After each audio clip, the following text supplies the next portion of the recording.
You're going up. All the way up. He needed a partner. I pity the poor guy that falls for you. Oh, but that wouldn't be your worry, would it? It certainly won't. They just may get more than they bargained for. If I ever fall for you, say no. George Raft, Carol Lombard, William Frawley, Bolero. Sunday on American Movie Classics. Rosebud. The one word uttered by a dying man. And the beginning of one of the most talked about and studied movies ever produced. I have a hunch. It might turn out to be something pretty important. Orson Welles' brilliant Citizen Kane. Don't worry about me. I'm Charles Foster Kane. The New York Times dubbed it one of the most sensational films ever made in Hollywood. It stands alone as a work of supreme innovation even today. Really, Charles? People will think... What I tell them to think. Winner of the Academy Award for Best Screenplay, it was the triumph of Welles' career. It's always nice to do exactly this. American Movie Classics presents Joseph Cotton, Orson Welles. I didn't know we were speaking. Sure we're speaking, Jedediah. You're fired. Agnes Moorehead and Ruth Warwick in an unforgettable motion picture experience. Citizen Kane, Tuesday on American Movie Classics. From the man who brought you Citizen Kane comes a spine-tingling espionage thriller. Someone is trying to kill you. The Nazis wanted him dead. She needed him alive. Three empires demanded vital war secrets that only he could tell. I'm not indispensable. There's dozens of men with my qualifications. This is what you have been looking for, isn't it? Joseph Cotton and Dolores Del Rio join Orson Welles for Journey into Fear, Monday on American Movie Classics. I have a feeling that inside you somewhere there's something nobody knows about. Something nobody knows? There's a man loose in this country. We're after him. We don't know much about him. We don't even know what he looks like. I don't like to be photographed. I'm afraid I'll have to ask you for the film. Charlie, think. How much do you know about your uncle? I want you to forget all about me. Forget that I ever came to Santa Rosa. Teresa Wright and Joseph Cotton in Alfred Hitchcock's Shadow of a Doubt. Monday. Look, we better split up. Why? But it gives us twice a chance. One of us is sure to get clear, then he helps the other one. Crime partners from out of the past. I'm a jailhouse Marine. I've been 14 years in prison. The world spun right past you, Frankie. In the 20s, you were great. In the 30s, you might have made the switch, but today, you're finished. Elizabeth Scott is the femme fatale. Kirk Douglas and Burt Lancaster star in their first teaming as tough guys in the film noir classic, I Walk Alone. Wednesday on American Movie Classics. Tomorrow on AMC, it's Marilyn Monroe in Love Nest at 8 p.m. Eastern. Then at 9:30, Professor Richard Brown's Reflections on the Silver Screen with James Earl Jones. And at 10, Ginger Rogers is Kitty Foyle. That's tomorrow only on AMC.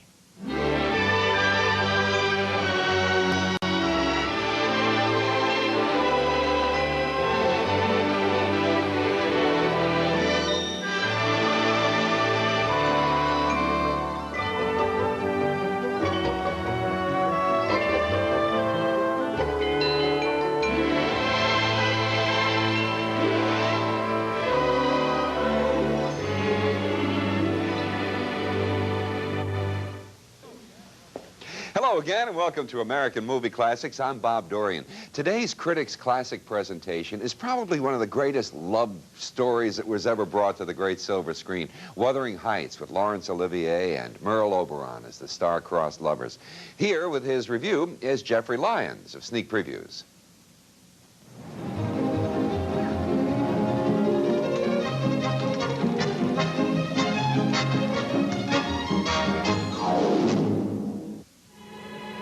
Kathy, you're not thinking of that other world now. Smell the heather. Heathcliff, fill my arms with heather.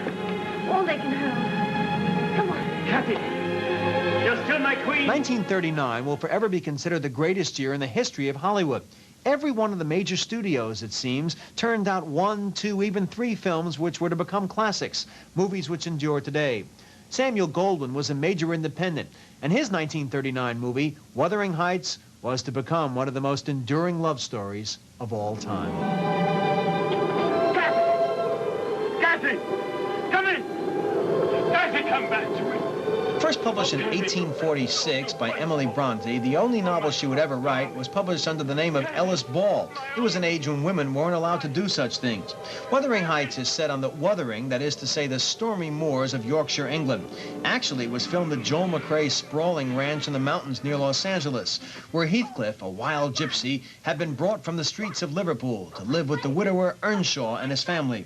But right from the start, his son Hindley is jealous of Heathcliff and tries to bully him, as in this scene, with his sister Kathy looking on, Hindley tries to take young Heathcliff's horse for his own.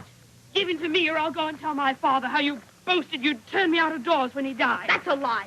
I never said such a thing. Of course he didn't. You never had a father, you gypsy beggar. You can't have mine. Kathy, stop that! Heathcliff, now grown and portrayed by Laurence Olivier, falls in love with Kathy. Now, although he often quarreled with the director, William Wyler, on the set, Laurence Olivier was to credit Wyler and Wuthering Heights for making Olivier a more complete actor, able to perform brilliantly in films as well as he had on stage. He'd previously thought film acting insignificant, but under Wyler's direction, Olivier began to appreciate its unique challenges. And here, for instance, he meets them handsomely. As with Merle Oberon playing Kathy, they show their love for one another in what has become one of the most famous love scenes of all time. Heathcliff, make the world stop right here.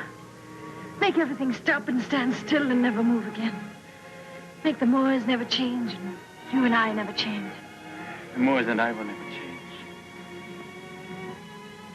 Don't you, Kathy? I can't. I can't. The role of Isabella is the part that producer Sam Goldwyn had wanted Laurence Olivier's wife Vivian Leigh to portray, but she rejected it as being too insignificant. So Geraldine Fitzgerald thus got the part, but she made the most of it, winning an Oscar nomination. Yes, you love him. And you're mad with pain and jealousy at the thought of my marrying him. Because you want him to pine for you and dream of you, die for you, while you live in comfort and security as Mrs. Linton. You don't want him to be happy. But this version of the novel, which actually depicted only the first 17 chapters, still captured the sense of melancholy and brooding, foreboding and despair, which make the film what one critic of the time called a movie of romance and lurid violence, and one of the most enduring love stories of all time. You know these lovers are star-crossed. You know their days as lovers are doomed and numbered, but you somehow hope everything will turn out all right in the end, even though you know it won't. Can you see the crag? Over there, where our castle is.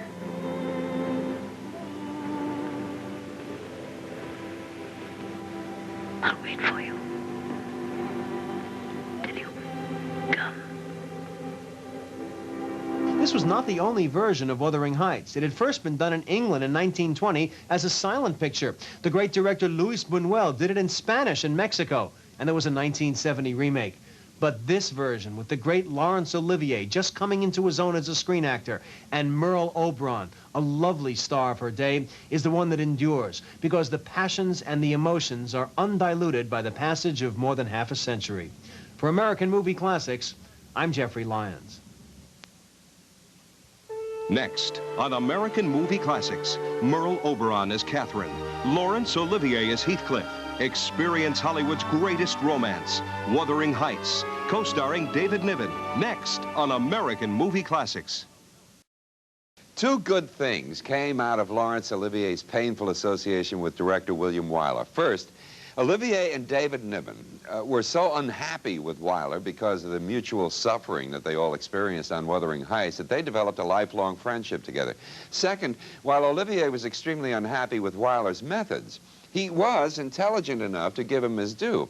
It was Wyler who showed him what film acting was all about. Olivier was really a stage actor up until then. And one final note, when William Wyler finished with Wuthering Heights, the picture ended with a shot of Heathcliff's body. And Sam Goldwyn complained that a picture of a corpse wasn't really a good way to end a movie. Well, Wyler disagreed, and the cast had been released. But Goldwyn would not be put off, so he assigned an assistant director to make a shot with Olivier's stunt double and a girl approximately the same height and build as Merle Oberon. So that closing shot of the two lovers superimposed over the clouds wasn't Olivier and Oberon. It was a couple of stand-ins. Now let's look at this. Next on AMC, Keith Carradine and Harvey Keitel are soldiers in Napoleon's army with a bitter grudge towards each other. Albert Finney and Tom Conti co-star in Ridley Scott's beautifully filmed adventure, The Duellists, next on AMC. In July, AMC proudly salutes the red, white, and blue with a month-long celebration featuring some of the best of Hollywood's wartime classics. Sign in a dot. I'll do it for you. What's the matter? Think I can't spell my own name? 3 soldiers carry the horror of war home with them as they struggle to adjust to civilian life. I gave up my own job when you ask me. I gave up the best years of my life, and what have you done? You flopped. AMC presents Dana Andrews, Harold Russell, Frederick March, and Myrna Loy in the wartime drama that won 8 Academy Awards. The best years of our lives. Well, now we're civilians again. Rugged individuals. Nobody to tell us what to do or when to do it. Robert Mitchum and Guy Madison star as ex-Marines trying to get on with their lives in Till the End of Time. Hey, what's that book you got there?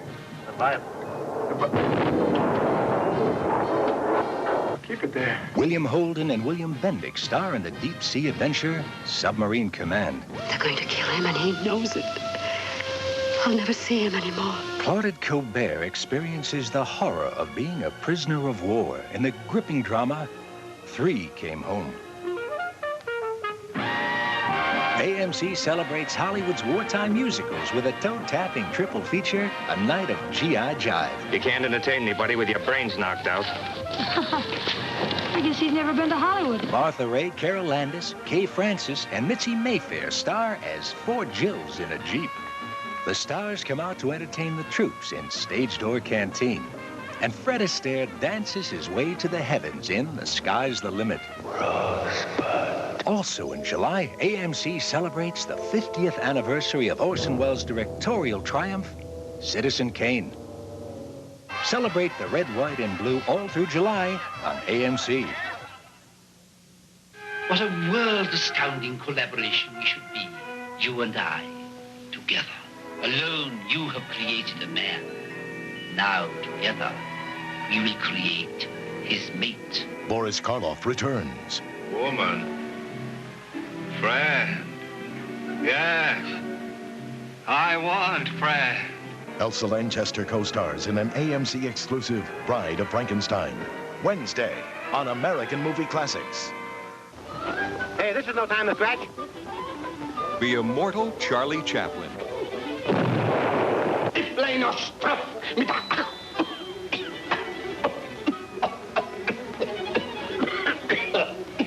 In a hilarious dual role. I always thought of you as an Aryan.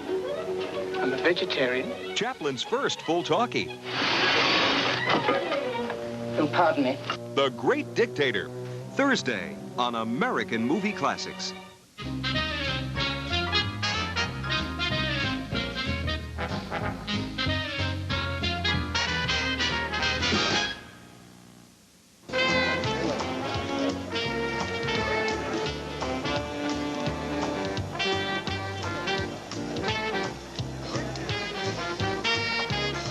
You never get a second chance to make a first impression. Nobody knows that better than Hollywood. That's why when studios premiere a new film, they spare no expense to make sure the evening is memorable, even if the film isn't. The premiere has always been a major event. Back in those early days, stars treated a premiere as a formal affair that always included a sit-down dinner and a large dance floor. Have things changed?